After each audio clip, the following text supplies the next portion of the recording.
యాక్టివిటీస్ను చేశాం. 1 ప్లాస్టిక్ వాడకూడదు, 2 junk food తినకూడదు అనేటివి.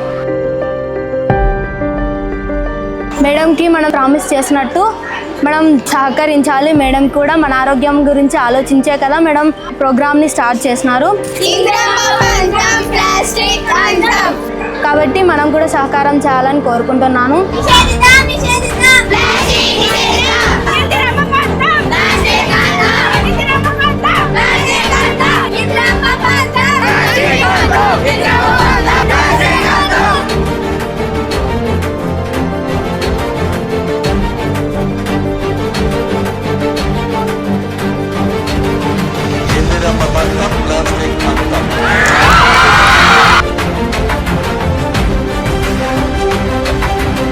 ప్లాస్టిక్ వద్దు, ఎప్పుడైనా వాడకూడదు.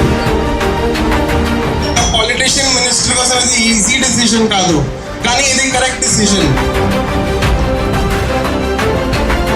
ఇది మీ ఫ్యూచర్ కోసం, ఎవరు వేరే వాళ్ళ కోసం కాదు, మీ ఫ్యూచర్ కోసం, ఈ బనగానపల్లి కోసం.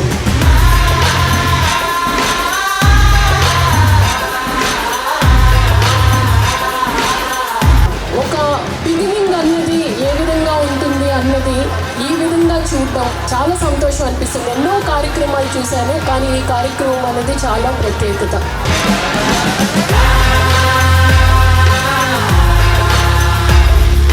అలాంటి ఆలోచన ఇంద్రమ్మ గారు మీ అందరిలో రేకెత్తించారు అంటే అన్ని ఆలోచనలు కలిసి మనం ప్రతి ఒక్కరూ మన వంతు కృషి చేస్తే ఈ ప్లాస్టిక్ ని మనం తరిమేయడానికి చాలా తక్కువ సమయం పడుతుంది. జనార్దన్ రెడ్డి గారు గెలిచాక చుట్టుపక్కల వాళ్ళని మన పంచాయతీ బోర్డులో ఉన్న సిబ్బంది సరిపోరని చెప్పేసి వేరే ఊర్ల నుంచి కూడా అందరినీ పిలిపించి టౌన్ మొత్తము క్లీన్ చేయడానికి దాదాపు 2-3 నెలలు పట్టింది.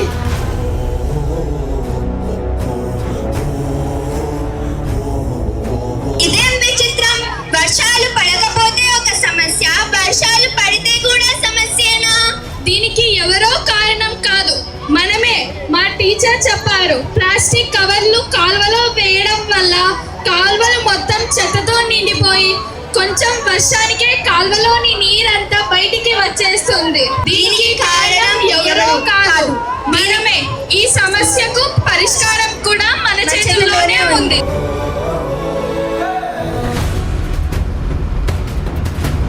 ఇక్కడ కూడా చాలా మంది గృహిణులు సోదరీమణులు ఉన్నారు. ఎందుకంటే ఏ కార్యక్రమమైన సక్సెస్ కావాలంటే ఒక స్త్రీతోనే అవుతుంది సాధ్యం.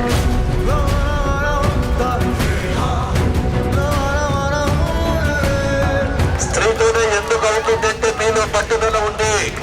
మీరు పట్టుదలతో మీరు మీ కుటుంబంలో పెద్దలకు కానీ మీ కుటుంబంలో పిల్లలకు మీ కుటుంబ సభ్యులకు చెప్తే మన ప్లాస్టిక్ మానేస్తాము, మన బనగానపల్లి కోసం మనం అందరం కూడా కలిసి తోడ్పడదామని మీలోనే మార్పు రావాలి.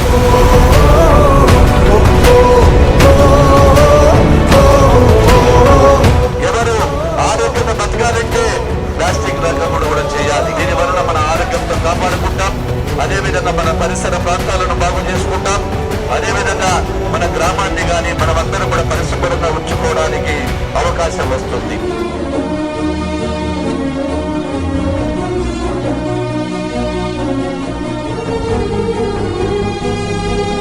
నిజంగానే ఈ ప్లాస్టిక్ నివారణ ఎక్కడన్నా చాలా మంది చేస్తుంటారు, కానీ ఇంత తొందరగా స్పందన ఎవరికి వచ్చిందనేమో ఒక బనగానపల్లిలో తప్ప.